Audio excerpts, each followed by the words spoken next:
Ada sukacita? Amin. Kalau ada sukacita boleh lambaikan tangannya. Puji Tuhan. Saya percaya hari ini kita diberkati karena kita punya Allah yang luar biasa.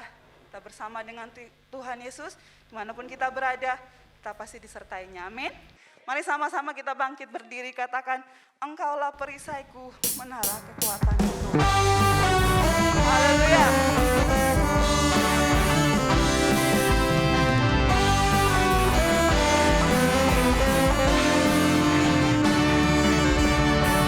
Engkaulah perisaiku, menara kekuatanku. Engkaulah pengharapanku, Engkaulah pengharapanku, tempat perlindungan Tuhan, kota bentengku Yesus, Yesus, keselamatanku. Ku selalu aman di dalam tangan-Mu. Terpujilah Tuhan kekasih setiamu. Ku selalu bersandar hanya pada-Mu.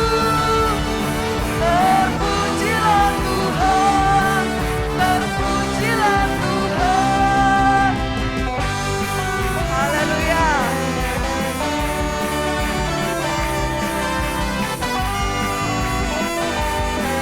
Mari sama-sama katakan, Engkaulah perisaiku, Engkaulah perisaiku, tempat perlindungan Tuhan. Engkaulah pengharapanku, Engkaulah pengharapanku, tempat perlindungan Tuhan. Kota benteng, katakan Yesus, Yesus, keselamatanku. Oh, ku selalu aman di dalam tangan-Mu. Terpujilah Tuhan kekasih setiamu. Ku selalu bersandar hanya pada-Mu. Terpujilah Tuhan, terpujilah Tuhan. Ku selalu aman di dalam tangan-Mu. Amin. Terpujilah Tuhan kekasih setiamu. Selalu bersandar hanya pada-Mu. Terpujilah Tuhan, terpujilah. Katakan, ku selalu aman, ku selalu aman di dalam tangan-Mu. Terpujilah Tuhan kekasih setiamu. Amin. Ku selalu bersandar hanya pada-Mu. Terpujilah Tuhan. Sekali lagi ya, katakan, ku selalu aman, ku selalu aman di dalam tangan-Mu. Terpujilah Tuhan kekasih setiamu. Ku selalu bersandar hanya pada-Mu. Terpujilah Tuhan, terpujilah Tuhan, terpujilah Tuhan, terpujilah Tuhan, terpujilah Tuhan, terpujilah Tuhan. Ku selalu aman. Berikan sorak-sorak bagi Tuhan. Haleluya. Silakan duduk Bapak Ibu. Kita bersyukur kita aman di dalamnya. Amin. Kita mau siapkan hati kita menerima kebenaran firman Tuhan. Mari kita nyanyikan pujian ini dengan kesungguhan hati kita. Bersama dengan Tuhan, kita mampu untuk melewati setiap perkara.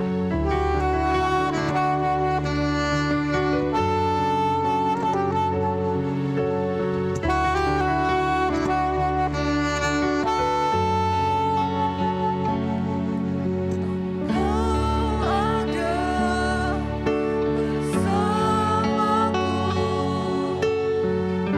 di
pujian ini mengingatkan setiap kami Tuhan, bahwa Engkau adalah Allah yang tidak pernah meninggalkan kami.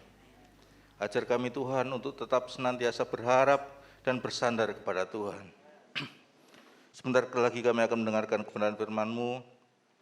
Kami memberikan hati, pikiran yang terbaik untuk Tuhan, untuk Kau taburi dengan benih firman-Mu, sehingga firman-Mu yang disampaikan oleh hamba-Mu boleh bertumbuh menjadi benih yang menghasilkan buah bagi kerajaan-Mu. Terima kasih Tuhan, kami sambut firman-Mu dalam nama Tuhan Yesus Kristus. Amin. Shalom Bapak Ibu Saudara yang kasih Tuhan. Bersyukur kita bisa tetap berbakti bersama dengan Tuhan. Kita akan melanjutkan pembahasan kita tentang Tuhan di tengah krisis. Ini sudah yang kelima. Allah di tengah krisis atau Tuhan di tengah krisis. Kita baca dalam Mika pasal 5 ayat 1 sampai ayat yang keempat. Semakin sering kita baca, kita semakin sering menemukan hal-hal yang baru.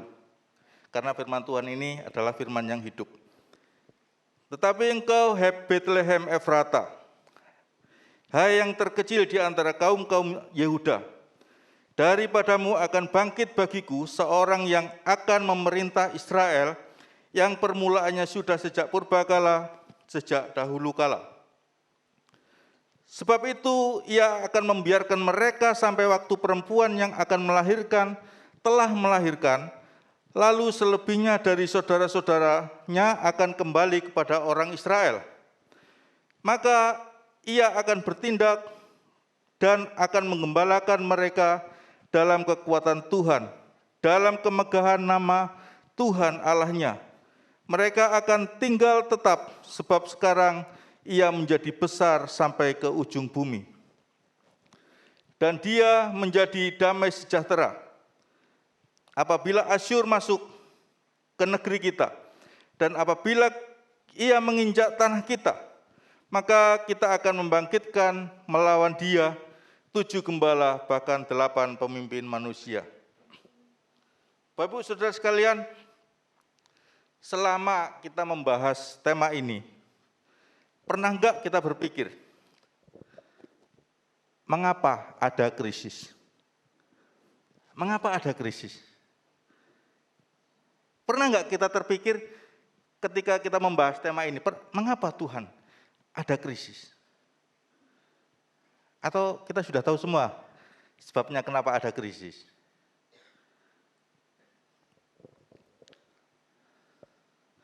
Bapak Ibu Saudara, kalau kita perhatikan, kalau kita baca kitab Mika secara keseluruhan, bagaimana krisis yang terjadi pada masa itu?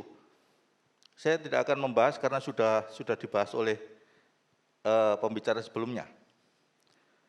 Kalau kita baca dan kita perhatikan dan kita bandingkan dengan krisis-krisis yang terjadi pada masa kini, sebenarnya tidak beda jauh. Krisis itu akan terus ada, terus berkelanjutan dan terus-menerus ada. Kalau zaman Mika ada krisis ekonomi, zaman sekarang ada. Zaman Mika ada krisis moral, di zaman kita ada. Ada krisis spiritual di sana. Di kita, zaman kita juga ada. Jadi kesimpulannya Bapak Ibu Saudara, mengapa ada krisis? Kan seringkali kita bertanya pada Tuhan, bukan mengapa ada krisis, Tuhan, kenapa kau izinkan krisis terjadi dalam hidupku? Apa salahku? Kan yang seringkali kita pertanyakan itu, apa salahku sehingga aku mengalami krisis? Tetapi pernah enggak kita berpikir, mengapa ada krisis? Bapak Ibu Saudara, kalau kita perhatikan di ayat yang kedua,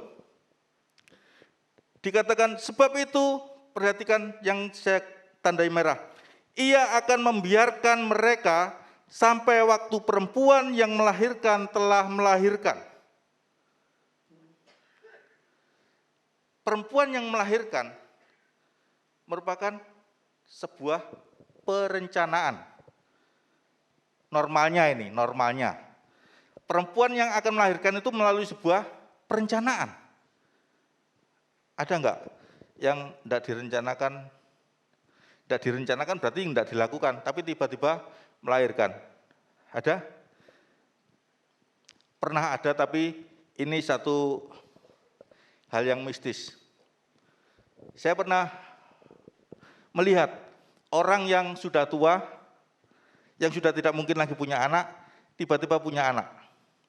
Ini kejadiannya di Riau sana, waktu saya masih remaja. Saya tahu betul, dia tidak mengandung dan dia beraktivitas di ladang, tahu-tahu dia melahirkan anak, dan kemudian anak itu mati. Dan ini merupakan kuasa gelap. Tapi normalnya, yang namanya perempuan akan melahirkan itu melalui proses perencanaan. Nah, jadi mengapa ada krisis? Jawabnya adalah bahwa krisis itu merupakan bagian dari rencana Allah bagi umat pilihannya. Krisis merupakan bagian dari rencana Allah bagi umat pilihannya. Perhatikan kata bagian. Kata bagian ini bukan menjadi tujuan utama. Kalau kita melihat apa rencana Allah, rancangan Allah yang terutama dalam hidup kita, umat pilihannya adalah bukan rancangan kecelakaan, tapi rancangan damai sejahtera yang membawa kepada hidup yang penuh harapan. Itu rancangan Allah, tetapi dalam mencapai sana, Tuhan mengizinkan terjadinya krisis, dan itu merupakan bagian dari rencana Allah. Jadi kita jangan pernah protes pada Tuhan kalau kita menghadapi krisis. Yang perlu kita tanyakan adalah, Tuhan, harus dengan bagaimana aku menyikapi krisis? Aku harus bagaimana dengan krisis ini? Nah, jadi Bapak Ibu Saudara sekalian,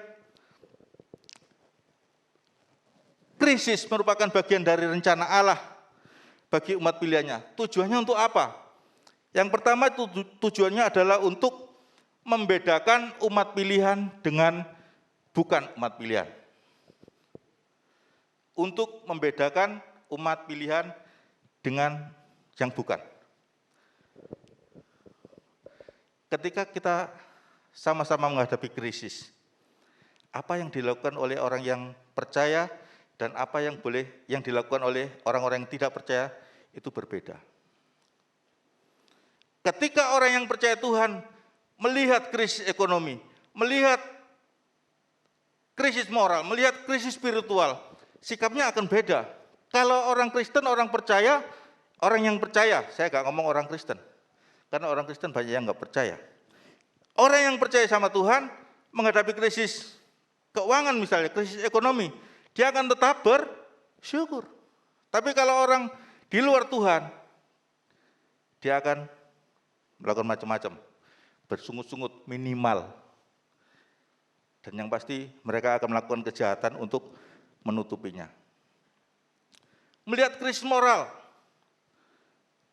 orang Kristen akan introspeksi diri. Wah, jangan sampai aku seperti itu. Dia akan berdoa sama Tuhan, minta kekuatan dari Tuhan untuk dijauhkan dari hal-hal itu. Tapi kalau orang-orang di luar Tuhan, yang tidak percaya Tuhan, melihat krisis moral, itu sudah biasa.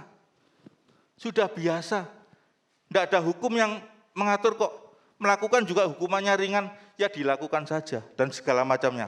Nah, inilah kenapa Tuhan menghadirkan krisis di tengah-tengah kita itu untuk membedakan umat pilihan dan yang bukan.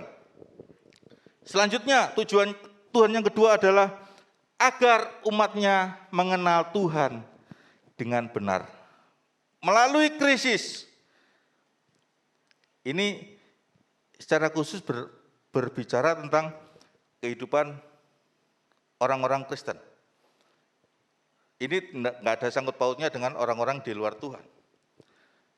Ada kalau orang-orang yang percaya betul-betul, melalui krisis yang ada, dia akan berusaha untuk mengenal Tuhan dengan benar. Ketika dia sudah mengenal Tuhan dengan benar, maka dia akan percaya dengan sungguh-sungguh. Percaya dengan betul-betul.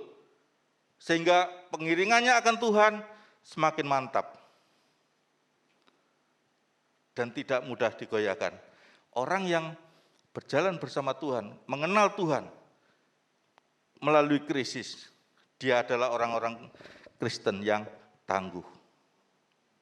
Bukan orang-orang Kristen yang cengeng, tapi orang-orang Kristen yang handal, yang bisa diandalkan. Nah, kalau begitu, kalau ada Tuhan yang mengizinkan krisis terjadi, lalu siapa sebenarnya Tuhan yang ada di tengah-tengah krisis itu? Siapakah Tuhan yang ada di tengah krisis yang sedang dihadapi oleh orang percaya dan bukan orang percaya? Mari kita buka ayat yang pertama. Ayat yang pertama berkata demikian, tetapi engkau hai Betlehem Efrata, hai yang terkecil di antara kaum-kaum Yehuda, daripadamu akan bangkit bagiku seorang yang akan memerintah Israel, yang permulaannya sudah sejak purbakala, sejak dahulu kala. Bapak Ibu Saudara sekalian, mari kita perhatikan, daripadamu akan bangkit. Biasanya, kalau akan itu belum ada, ya kan? Belum ada. Tetapi ini perhatikan, raja yang akan bangkit bagi yang akan memerintah Israel itu permulaannya sudah ada. Sudah ada sejak purbakala, sejak dahulu kala. Artinya apa? Artinya di sini dikatakan bahwa Tuhan yang ada di tengah-tengah krisis adalah Tuhan yang kekal. Bapak Ibu Saudara sekalian, kitab Mika ini merupakan, khususnya pasal 5 ini merupakan nubuatan akan kedatangan Tuhan Yesus. Oleh karenanya,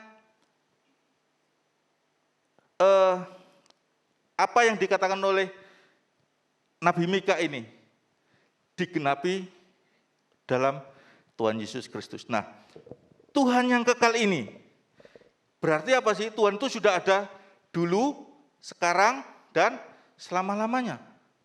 Tidak ada krisis, Tuhan ada, di tengah-tengah krisis Tuhan ada, dan setelah krisis pun Tuhan ada. Artinya Tuhan tidak pernah meninggalkan krisis. Tidak ada krisis, Tuhan ada. Di tengah krisis, aku nggak nongol, biar kamu aja. Tidak, Tuhan itu Tuhan yang kekal. Nah, artinya apa? Dari sini kita pelajari bahwa Tuhan yang ada di tengah krisis sebagai Tuhan yang kekal itu artinya Allah selalu menyertai kita. Amin. Allah selalu menyertai kita dan itu digenapi melalui Tuhan Yesus. Dalam Matius 1 ayat 23 disebutkan, sesungguhnya anak darah itu akan mengandung dan melahirkan seorang anak laki-laki dan mereka akan menamakan dia Immanuel, yang berarti Allah menyertai kita. Apakah hanya sampai di situ? Ternyata tidak. Yang namanya nubuatan dari Tuhan, yang namanya penggenapan dari Tuhan itu berlaku kekal. Oleh karenanya ketika Tuhan Yesus naik ke surga, setelah dia memberikan amanat agung kepada para murid, dia berkata, dan ketahuilah, aku menyertai kamu senantiasa sampai pada akhir zaman. Artinya apa? Artinya Tuhan Yesus adalah pribadi Allah yang kekal. Dia akan selalu menyertai kita. Dia tidak akan pernah meninggalkan kita. Justru yang seringkali meninggalkan Tuhan adalah kita. Kita tidak mempercayai penyertaan Tuhan. Kita tidak menyadari bahwa kita selalu diperhatikan oleh Tuhan. Oleh karenanya kita sibuk dengan usaha sendiri, sibuk dengan mengandalkan kekuatan sendiri, sibuk mengandalkan kepandaian, sibuk mengandalkan kekayaan. Semuanya itu sia-sia. Tapi kalau kita mempercayai bahwa Tuhan yang ada di tengah-tengah yang krisis yang sedang kita alami adalah Allah yang kekal, maka Dia akan menyertai dan memperhatikan kehidupan setiap kita.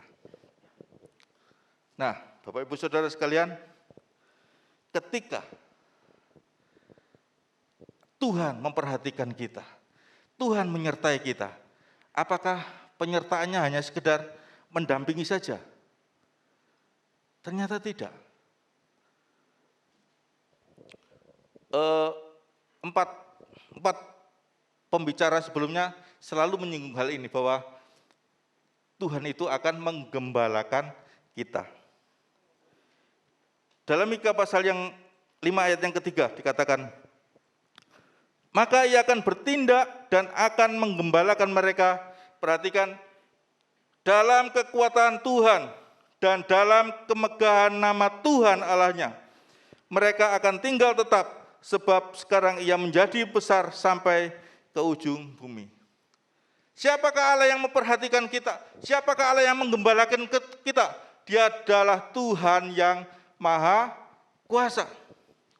Dikatakan dalam kekuatan Tuhan. Siapa yang bisa melawan kekuatan Tuhan?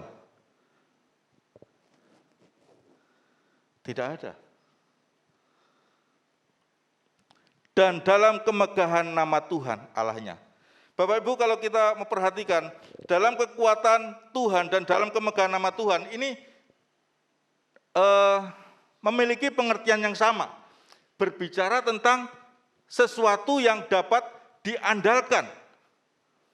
Bapak Ibu Saudara sekalian, gembala itu adalah orang-orang yang dapat diandalkan. Daud misalnya. Daud sekalipun dikatakan Alkitab pipinya kemerah-merahan, imut-imut kayak saya. Nah, saya amit-amit. Ya, imut-imut, kemerah-merahan. Kayaknya nggak mungkin deh orang model Daud ini akan berada di tengah padang pengembalaan. Nggak pernah. Tetapi kita perhatikan kesaksian kakaknya ketika Daud datang di tengah medan peperangan ketika orang Israel berhadapan dengan Goliat. Kakaknya ngomong gini, kamu loh, cek mokonge, wedhus itu mek 2-3 ekor sama siapa? Aku tahu bahwa kamu pemberani. Kakaknya ngomong kamu pemberani. Dan mungkin ada salah tafsir dari kakaknya. Kakaknya juga ngomong dan kejahatan hatimu. Padahal kita percaya Daud bukanlah pribadi yang jahat. Tetapi kita perhatikan, sekalipun dia imut-imut, Daud adalah seorang pemberani. Artinya apa? Daud itu dapat diandalkan. Oleh karenanya Bapak Ibu Saudara yang dikasihi Tuhan, ketika kita tahu bahwa Allah yang menyertai kita, itu adalah Allah yang dapat kita andalkan.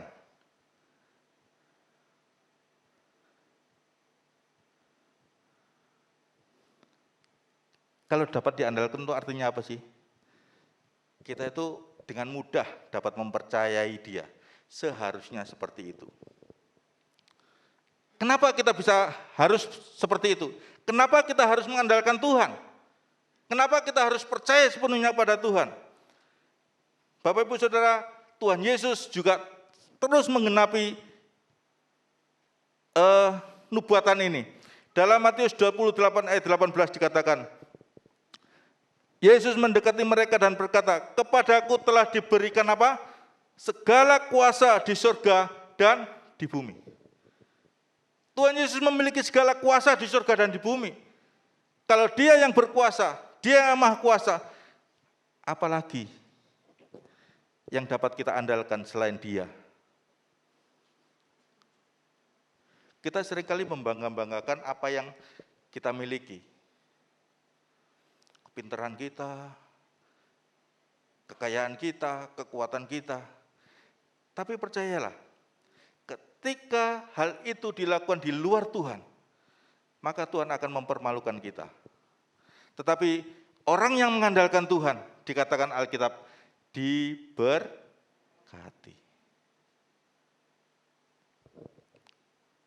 Lagi dalam Filipi 2 ayat 9-11.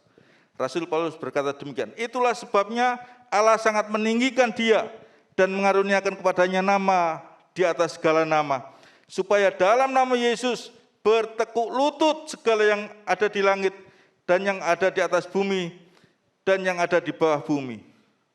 Dan segala lidah mengaku Yesus Kristus adalah Tuhan bagi kemuliaan Allah. Kita sudah jelas, jaminannya kita andalkan kuasa dalam nama Yesus Kristus. Harus lengkap. Kalau peperangan rohani ngomong dalam nama Yesus seringkali enggak digubris sama setan. Benar, seringkali enggak digubris sama setan karena setan ini rada pinter. Ketika dalam nama Yesus, di alam roh setan bertanya, Yesus yang mana? Yesus yang main sepak bola? Atau Yesus yang main keroncong? Tapi kalau kita berkata dalam nama Yesus Kristus, itu artinya sudah pasti. Satu-satunya Allah yang maha kuasa dan yang tidak bisa dilawan oleh kuasa apapun. Itu pribadi yang dapat kita andalkan. Allah yang di tengah krisis itu adalah Tuhan yang bisa diandalkan.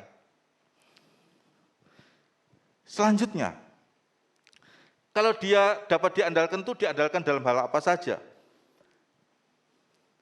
Selanjutnya yang ketiga kita baca dalam Mika pasal 5 ayat 4 bagian A saja. Dan dia menjadi damai sejahtera. Saya tertarik dengan kata dia menjadi damai sejahtera. Dia menjadi shalom. Bapak Ibu Saudara, pengertian shalom itu bermacam-macam. Shalom bisa berarti damai, shalom bisa berarti ketenangan, shalom bisa berarti rasa aman. Nah, ketika berhadapan dengan krisis, Tuhan tidak bicara tentang kedamaian. Tetapi Tuhan di sini sedang memberikan rasa aman. Tuhan menjadi sumber damai sejahtera. Tuhan menjadi pelindung. Ketika kita menghadapi suatu gejolak. Bapak Ibu Saudara, lihat lukisan yang di sebelah ini. Ini lukisan yang menjadi juara ketika dilombakan temanya itu peace. Temanya peace, ketenangan. Bagaimana mungkin hal seperti ini bisa menang? Sementara yang lain melukis danau yang teduh, tidak ada ombak, dan segala macamnya. Tetapi juri memilih yang ini. Ini mungkin nggak kelihatan ya. Di sini itu,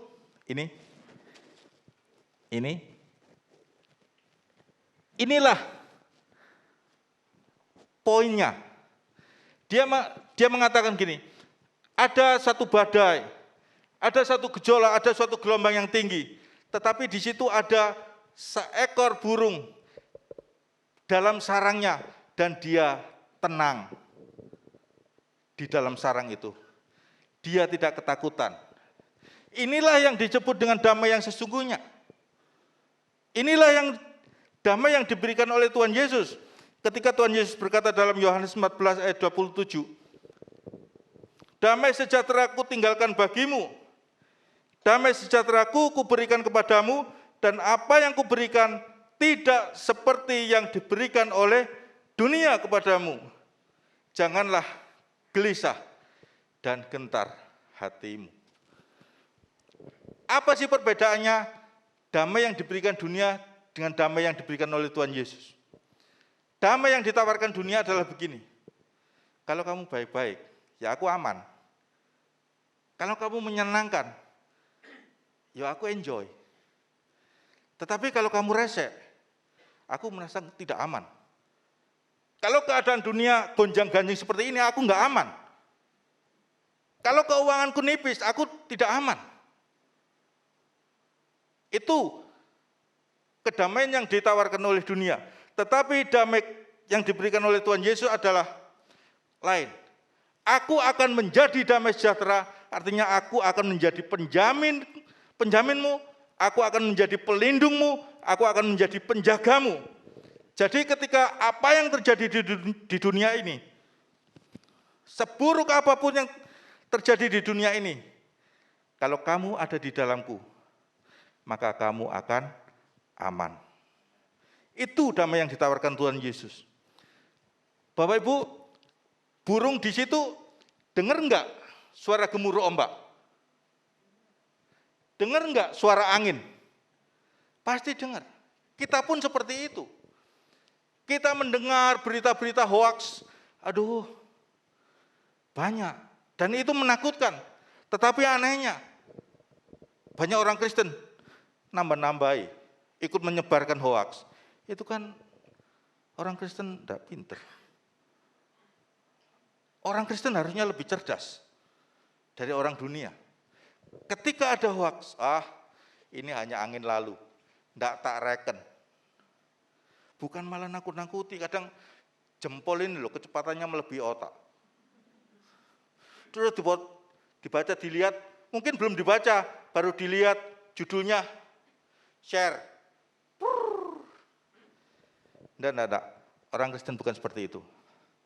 Orang Kristen harus lebih pintar dari telepon pintarnya. Ya, nah, kita ketika menghadapi krisis, orang dunia menghadapi enggak? Sama. Kita dengar-dengar berita yang menakutkan enggak? Kita juga dengar. Kita merasakan enggak? Rasakan. Bahkan ada yang beberapa, kalau ini berkaitan dengan COVID, ada yang sudah merasakan. Ya Pak Willy, ya Pak Yales, ya Pak Kornel. Loh, katanya orang percaya dilindungi. Tapi kita bisa melihat bahwa perlindungan Allah bukan berarti tidak pernah kena. Kita kena hanya sekedar imbasnya. Saya percaya burung yang ada di dalam itu kena cipratan-cipratan air. Ya seperti itulah kita. Kita itu kenanya hanya remah-remah. Tetapi yang menjadikan seolah-olah itu masalah besar adalah diri kita sendiri. Nah, kita mau belajar sekarang. Kalau Tuhan yang menjadikan dirinya sebagai pribadi yang menjamin, yang menjaga, yang melindungi kita, maka tidak ada sebenarnya yang perlu kita takutkan. Krisis boleh terjadi, aku akan tetap aman bersama dengan Tuhan. Aku dengar-dengar berita menakutkan, itu cuma gosip.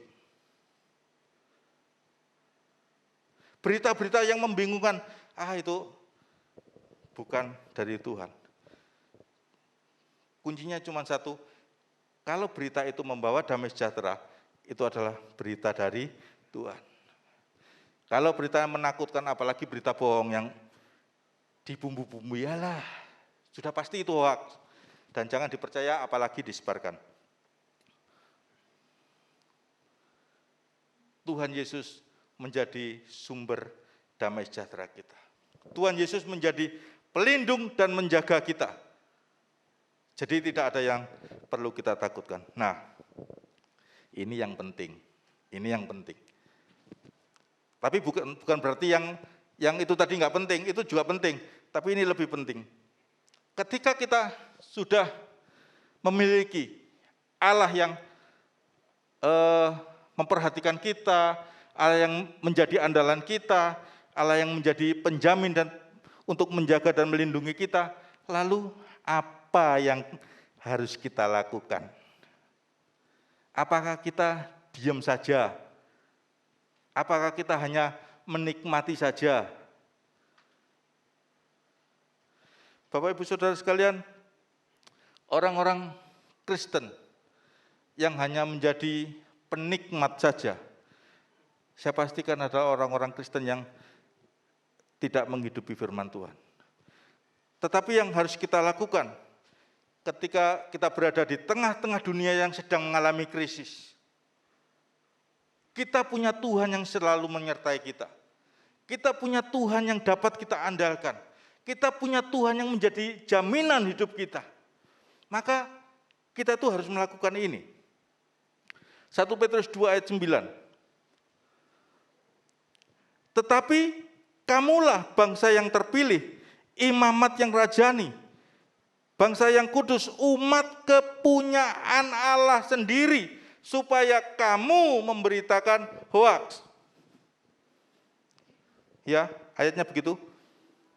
Supaya kamu memberitakan berita-berita yang menakutkan. Begitu? Ayo dibaca. Supaya kamu memberitakan apa? Perbuatan-perbuatan yang besar dari Dia yang telah memanggil kamu keluar dari kegelapan kepada terangnya yang ajaib. Ini sebenarnya poin penting yang harus kita miliki. Ketika kita punya Tuhan yang, kalau Pak Henok sampaikan, Dia Tuhan yang berjanji, Dia Tuhan yang memimpin, Dia Tuhan yang memberikan damai sejahtera di tengah krisis. Kemudian Pak Hengki menyampaikan bahwa Dia adalah Tuhan yang memberi pengharapan di tengah-tengah krisis. Terus Pak Epapras dan Bu Lindawati menekankan tentang penggembalaan Tuhan. Lalu kita harus ngapain? Kalau sekarang kita belajar tentang 3 hal tadi. Kita harus ngapain? Kalau kita tidak ngapa-ngapain berarti kita bukanlah umat pilihan Allah. Kalau umat pilihan Allah pasti akan memberitakan perbuatan-perbuatan yang besar dari Dia. Jangan untuk diri sendiri. Kita dipanggil untuk menjadi berkat. Kita diberkati untuk menjadi berkat. Kita adalah terang dunia. Oleh karenanya Bapak Ibu Saudara sekalian, ketika kita menghadapi dunia yang penuh dengan krisis, kita harus tampil menjadi jawaban. Mungkin kita tidak bisa memberikan, kalau ada yang krisis ekonomi, kita nggak bisa membantu secara ekonomi. Tidak apa-apa. Sebagai jawaban Tuhan tidak melulu harus memberikan uluran tangan secara materi, tetapi kita bisa mendoakan dia. Tapi kita bisa memberikan ketenangan dalam diri mereka, dalam hati mereka. Karena orang-orang yang di luar Tuhan itu pasti bingung, pasti hatinya tidak tenang. Dan kita yang di dalam Tuhan sudah memiliki jaminan bahwa Tuhan memberikan damai sejahtera. Dan itu yang kita tawarkan ke dunia. Itu yang kita berikan kepada dunia yang saat ini sedang kebingungan. Kalau bisa memberikan secara materi, tidak apa-apa, lebih baik. Tapi kalau tidak bisa, setidaknya minimal kita jangan nambah-nambahi hoak lah. Nggak tahu kenapa kok bolak-balik nyinggung ini saya. Tapi karena ini sudah sesuatu yang sangat miris. Kita jangan menambah-nambahi berita-berita yang buruk. Share berita yang baik, share berita yang membawa ketenangan, share berita yang membangkitkan damai sejahtera. Itu jauh memberkati orang lain. Daripada kita share yang, ini yang jauh lebih penting. Bahwa kita harus menjadi jawaban di tengah-tengah dunia. Percuma kita memiliki Allah yang dahsyat itu, tapi kita tidak berikan kepada dunia. Percuma. Karena dunia butuh kesaksian nyata melalui hidup kita. Nah, Bapak Ibu Saudara, sebagai kesimpulan, saya akan simpulkan demikian. Kesadaran kita akan kehadiran Tuhan di tengah krisis yang sedang kita dan dunia alami merupakan sebuah panggilan bagi kita untuk menjadi perpanjangan tangan Tuhan bagi dunia. Kita adalah terang dan jawaban bagi dunia yang sedang menjerit di tengah kegelapan. Jadi Bapak Ibu Saudara sekalian, mari kita memakai kesempatan masa-masa sukar ini untuk memberitakan Injil keselamatan Kristus. Keselamatan harus diberitakan sampai pada akhir zaman. Kita jangan takut karena Tuhan akan menyertai kita senantiasa sampai pada akhir zaman. Amin firman Tuhan. Firman-Mu meneguhkan kami, menolong kami untuk lebih mengerti, menjalani hidup ini, untuk lebih memahami maksud Tuhan, rencana Tuhan atas panggilan kami. Mari Allah Bapa, mampukan kami melakukannya dalam hidup ini. Tidak sekedar kami diberkati lewat firman-Mu, Tidak sekedar kami dibangunkan lewat firman-Mu, tapi ketika kami melangkah keluar, kami memberitakan firman-Mu, kami melakukan firman-Mu, kami menjadi hati-Mu, menjadi mata-Mu, menjadi kaki-Mu, menjadi tangan-Mu di tengah dunia yang penuh dengan kegelapan ini Tuhan. Mampukan kami Tuhan, Allah Roh Kudus memimpin kami, supaya kami benar-benar jemaat Tuhan yang bangkit, yang bangun, menyiapkan diri, dipakai oleh Allah lebih indah lagi dalam hidup kami. Tuhan dipermuliakan atas hidup kami, Tuhan diagungkan atas hidup kami. Pakai kami Tuhan lebih lagi. Terima kasih buat hamba-Mu, terima kasih buat firman-Mu. Tuhan memberkati hamba-Mu lebih lagi, bukakan rahasia firman-Mu lebih lagi, sehingga kami boleh diberkati dan kami juga menjadi berkat buat orang di sekeliling kami, terutama keluarga kami, saudara-saudara seiman kami, saudara-saudara dalam keluarga kami. Terima kasih Tuhan, terima kasih. Kami bersyukur buat firman-Mu, kami pegang ini menjadi bekal buat kehidupan kami selanjutnya.